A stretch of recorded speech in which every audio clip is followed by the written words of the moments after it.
Push me, Hardin.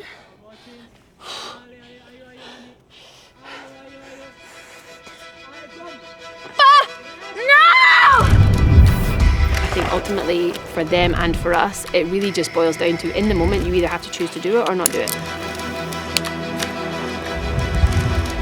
Once you're well into it, like, there's no way back other than to go through, you know? Oh, I'm so tired. Scared to do a hard move and I'm tired.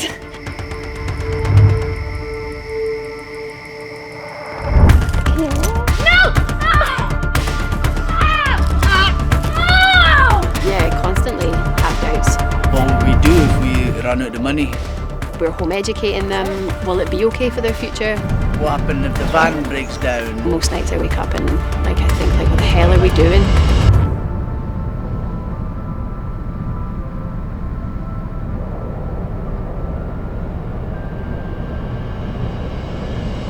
I say that sometimes to Hardin, like, should we just, you know, if it's too hard, should we just jack it in and whatever? And he was like, no, we don't. We're not, you know, we don't quit.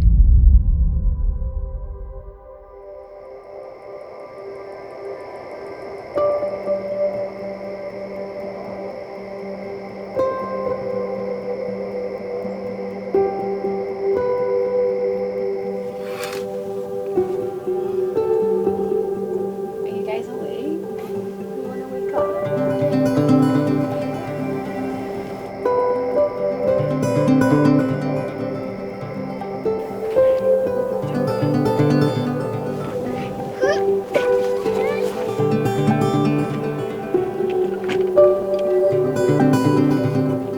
A normal family of four.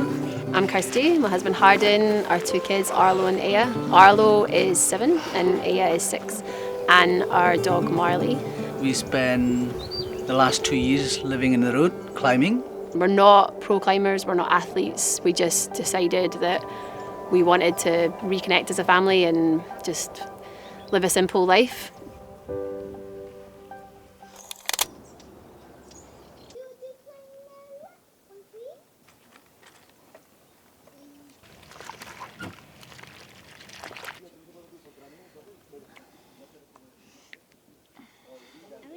I probably wake up like every night around 2 o'clock, no joke. Like I constantly think, like, is it right for the kids? Like, will they, you know, we're home educating them. Will it be okay for their future? Everyone says like, oh, it's so good for the kids. And I think the biggest question in my head is like, is it good for the kids? Only time will tell. And that feels like a massive game of Russian roulette.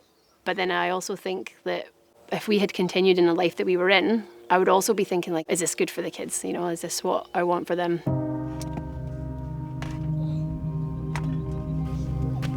It's already, yeah?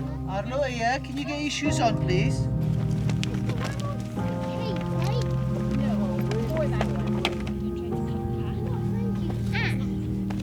I think we just put the 5 up first. And the 6B starts what, above A, is I would put the 6 first. Yeah, like a horn, there's a big horn handle. Go on. Arlo. Our life in Indonesia before we lived like this was like polar opposite. I was a rope access NDT technician. I work a lot away from the house, you know. We had a lovely home, like 100 metres from the beach. We had a pool. Kids spent like time outside from the moment they woke up. Just imagine we're in this beautiful island, you know. I can have so many great memories with my kids, but I was never there. I was always away working, you know. We spent years trying to like get some freedom and be able to like still live our passions and like climb as much as we can and, you know, be together as family. And it felt like the modern world was just, we were just getting further and further away from that. Stand, bump, yeah, Yes. yeah. Go on, Eia. Yes, Yeah, yes.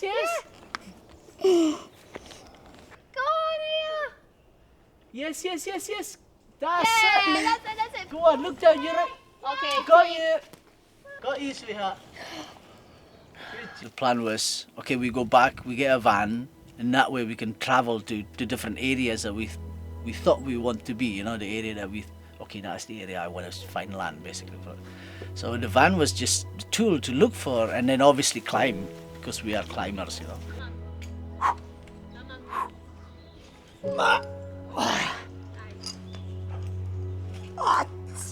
4 years we were living in Indonesia, no climbing for me except for a small, tiny climbing center in Bali, you know.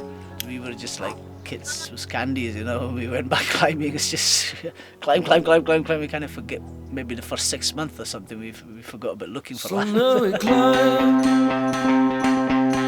All we do is climb. And we'll just keep on climbing until the day we die. I had a project 6B. I was struggling to do it. After I went on another route, which was a 6A. When I see my kids pushing themselves and manage to do the climb that they want to do, for example, it's a massive reward because I know how it can affect you mentally. I said, oh my life.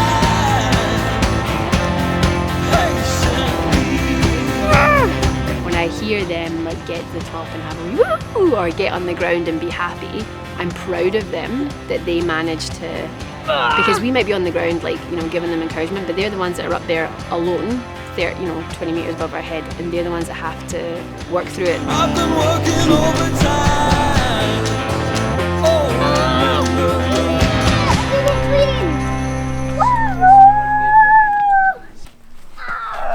Good job.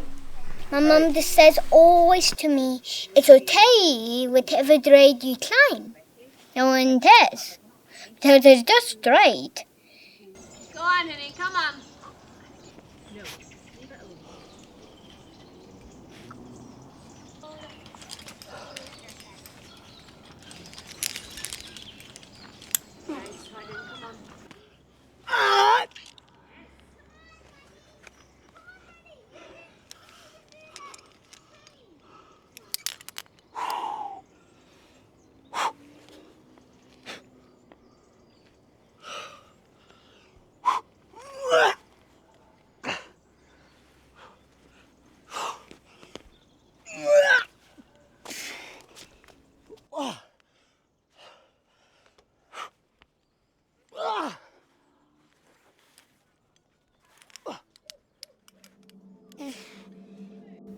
I'm glad we brought head torches. We've got about 15 minutes of daylight. Yeah.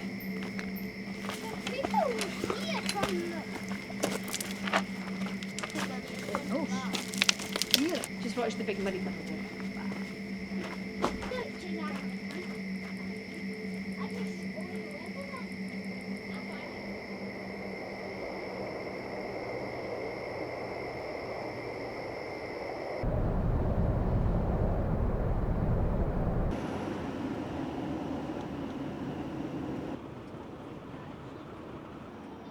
One thing led to another. We sort of ended up living full time because we just fell in love with the freedom, and then we're still trying to work and we're trying, you know, and the whole thing just, yeah. But I remember there was a time in Indonesia, we basically, with like masking tape, marked out a floor print of what the van would look like. I said to Kirsty, oh yeah, we get a van, and Kirsty says, oh, who's going to get it? I'll convert it, you know. Kirsty says, can you convert a van? I says, yes I can, you know.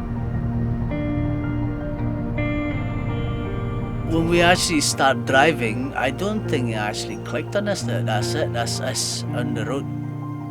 Yeah, it didn't really click to me. It only clicked to me when we actually wake up. I think the French Alps, somewhere in the French Alps, when I woke up in the morning and hearing the cowbells, you know, and opening the van door and realizing, oh, wow, I can wake up in this kind of view every morning, you know, with my kids, you know, so.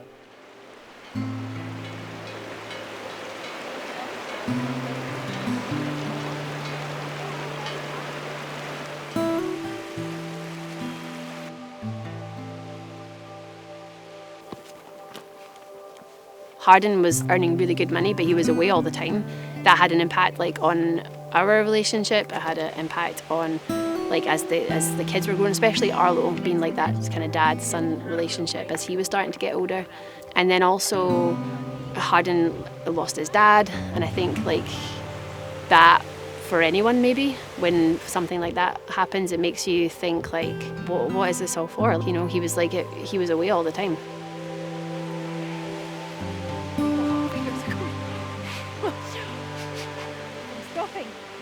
I'm just working and working to try and get it, but we're not living in the process. And I feel like we have all these worries now. Like I don't know, we're certainly not in a better financial situation, but that was not really the goal. It was like just to live. Right, it's super windy, so put your jacket on because the next bit is not so steep, so you're not going to be as warm. Okay? Right. You go down. Where's the track?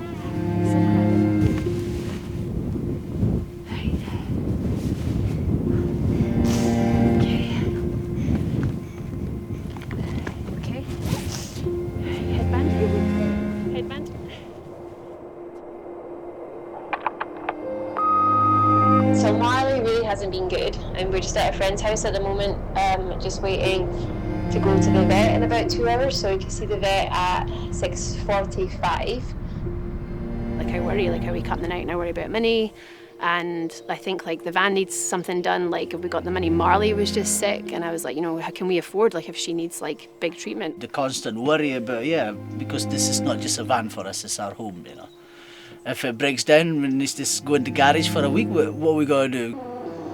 See the noise? It's really bad now. It's not just that though, it's like that. We'd have to get it changed at some point, I think. The rubber's gone, you know, and it's so dry under there. I've got some grease in there, I'll spray it out.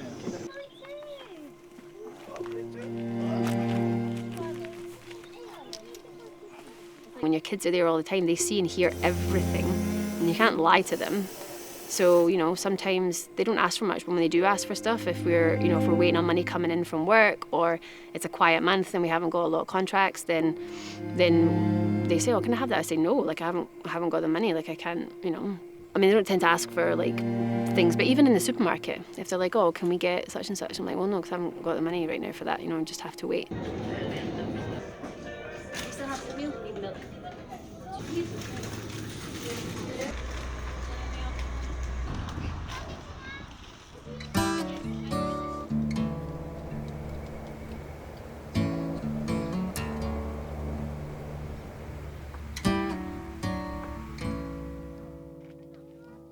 Society live where we try to make everything effortless, but living in a van, everything needs more effort, you know.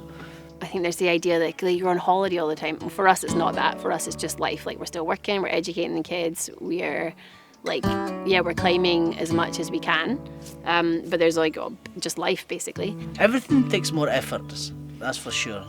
To the simplest thing, you know, like drinking water. You need to make sure you have drinking water all the time. Cleaning your toilet every single day after everybody used the toilet and able to get rid of it. And so everything is an effort. There's life, but you have to like empty your own shit and get water and like.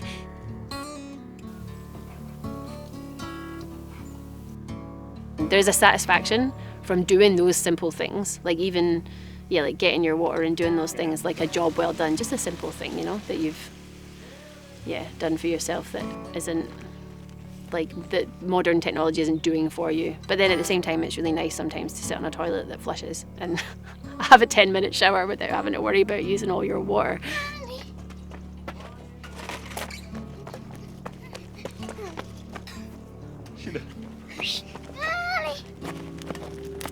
She's to get medication every 12 hours, so we'll give her more tonight, kind of hoping by the time we give her one again tomorrow, we might continue to see improvement. So, but yeah, thank you for checking in. She's still going, and we're still optimistic.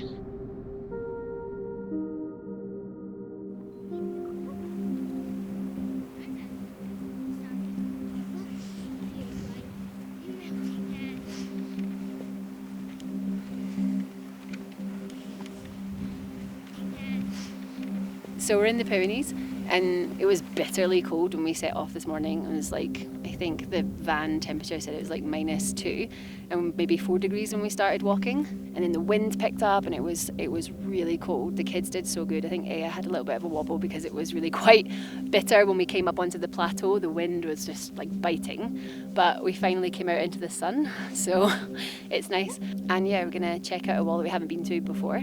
There's stuff for the kids, there's stuff for me and Hardin, and we'll make it like a big long day of it.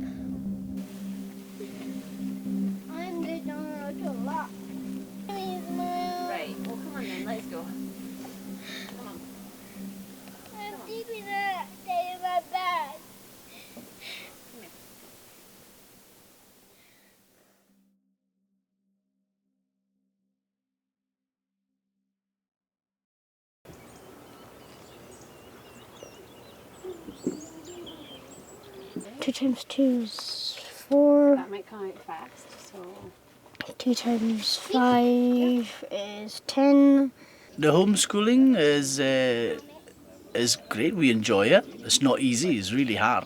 Now we kind of find a wee trick on it as well. You learn about how to do it as well. You know, how to get your kids really interested and really want to learn, or for example, want to read different things. You know, you learn all these tricks. Just there, like, so blend the sounds. Ale. Yes. Snail. It's easier if you minus the 18th rather than 1850. If you want to think fast, obviously you can write it down the same like that. But if you want to go fast and think about it as like cash. We're reading a book that my mother-in-law gave her about. It's like a magic book about wildcats or something. It's way too hard for her at the moment, but she wants to read it. So I'm like, okay, well, we'll take turns and I'll help you like through the bits, because I think like we're still doing the building blocks in the background, like, you know, we got some workbooks and like some early learning books for her, but she wants to read that. She wants to learn the story. Did you see both? Okay, reading it high above her head. Look.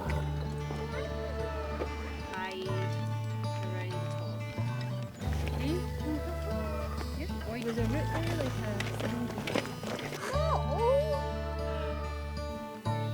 That one. No. Look, hold out on the left as well. Big hole. Big hole. Oh, stretch, stretch, stretch. Go, go, gadget arm. That's it. Bring your right foot up. Good girl. Keep going like that all the way. Left, right, left, right. I started climbing when I was 4, and I think when I was 4, I understand more things than a 4-year-old already. So I think it will be better if I keep doing this life. Yes, darling. Keep fighting. Jam your bum in there if you have to. That's what Mommy does. Go on. That's it. Keep going, deep breath. Especially if it's something that's challenging, you know. Like sometimes Eia, you know, has cried. Oh my gosh! You're using pockets. How did that happen?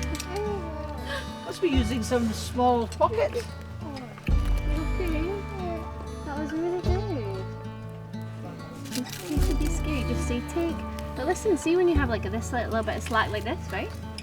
And you're moving. When Daddy pulls the slack, you know you can't go anywhere. If it's enough, like come down, and she's like, no, I'm going to, like I want to, you know, I'm going to try, even if she just slowly. So yeah, I'm proud of them, but I'm also happy for them because I know what it feels like, and I'm happy that they get to feel that.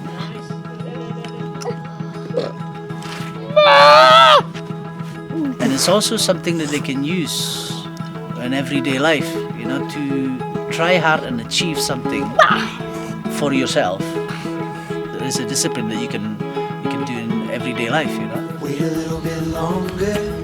Wait a little, we'll be coming around again. 'Cause you know we're stronger. I feel good because I did it for myself. I didn't did it for anyone else. So I usually think that's good for me because I get some stuff in my brain thinking that when I'm older I will understand how grades don't matter, but the grade you climb. Fire. Eia's fire. That's it. Yes. Push that. Yes, Eia. Yeah, use your knee if you have to, darling. Slam anything in there. Go on. I'm lucky, you know, I have a passion that means a lot for me. And I'm lucky I've got a wife who's got the same passion as me. And now my kids got the same passion as me, which is a big thing in our family life, you know. It's a big thing for me mentally. It's a big thing for all our relationship together, you know. I know it's gonna be good.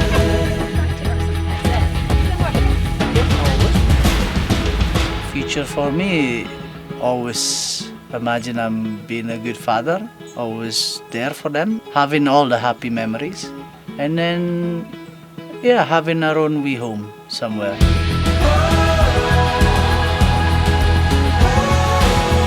My dad says we'll go maybe if we have enough money we'll go to Japan or China.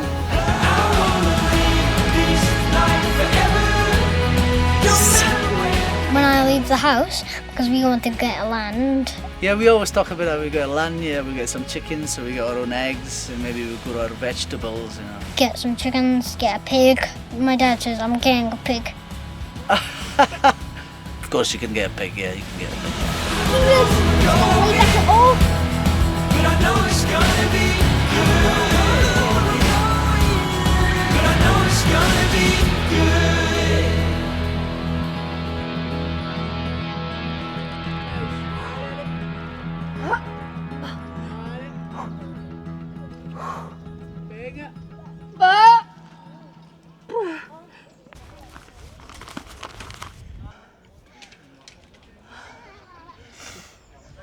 Come on.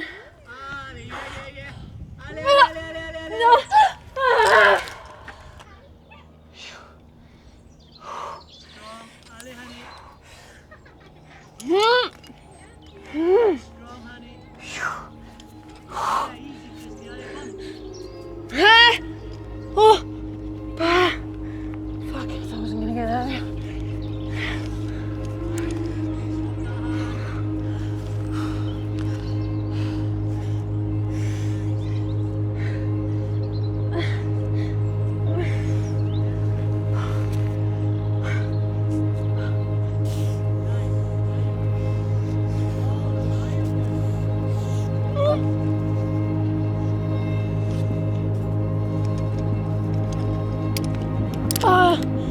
My adrenaline's like shaking.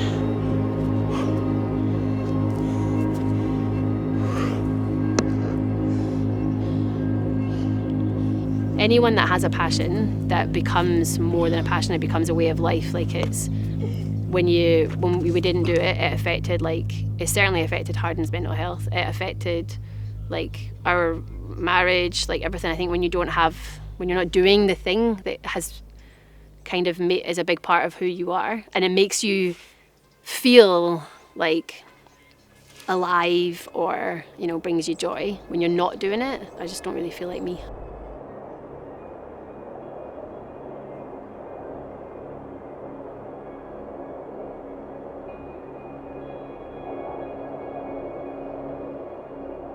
Whatever it takes, man.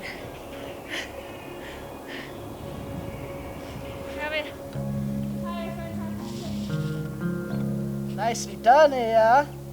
Let me put the dance to stand it on. Strong.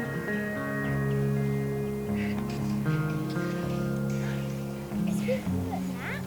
Well done, sweetheart. You done so good. Super, yeah. This is super, this thing.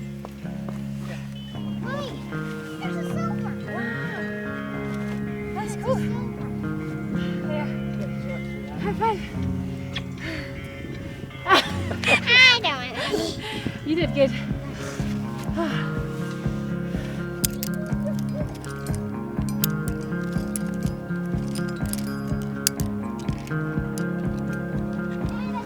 I was always got this problem with confidence, even when I was growing up, I'm not good enough, I'm this, I'm that, Climbing kind of helped me in that, because when you achieve something in climbing, it's not just builds up your confidence, but it gives you that self-confidence.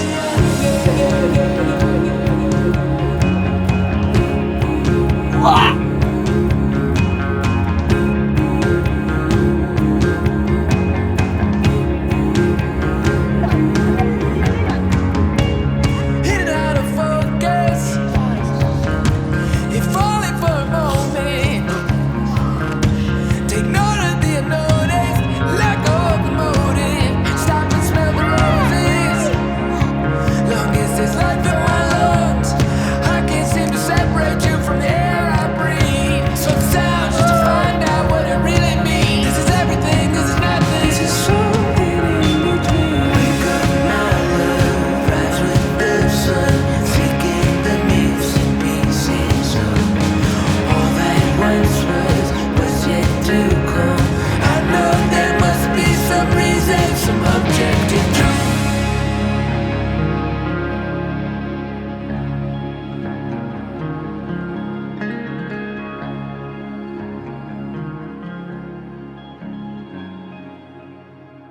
I think choosing this life, why I choose it is, the answer is time. I choose it because time that I can never get back.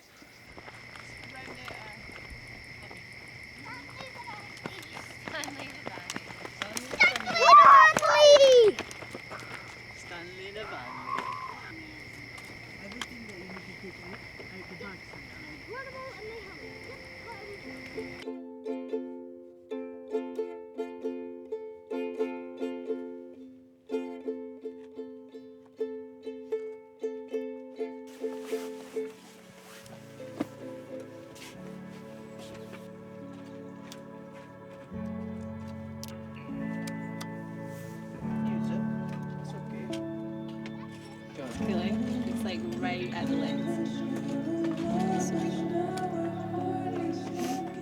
Me too.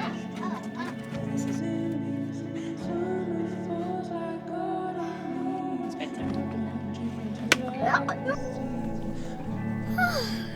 2 dates on Monday. Woohoo! Does Arlo get a hug? Hello.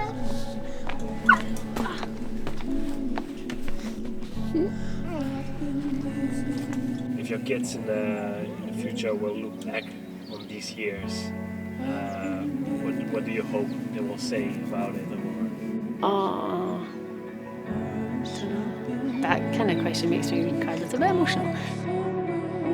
I hope when my kids are older, they remember all the lovely memories that we have and everything that they learn from being in the road. I hope that they will look back and it will make them happy. I don't know why it makes me emotional to think like that, but like even now they look back on like our photos and our videos of like, you know, time before, and like Indonesia was not always like, you know, we had our ups and downs, like we had some really serious downs, but they look back on the photos and videos and it makes them happy. Like they like to like relive the memories and they only have good things to remember, and I hope that this part of their life that they'll look back and it will make them happy, and that they'll be happy with us, that like that maybe we've done a good job, you know, and that I don't know why it makes me emotional to think about it. I want to do right by them, and I want them to look back and for it just to make them smile.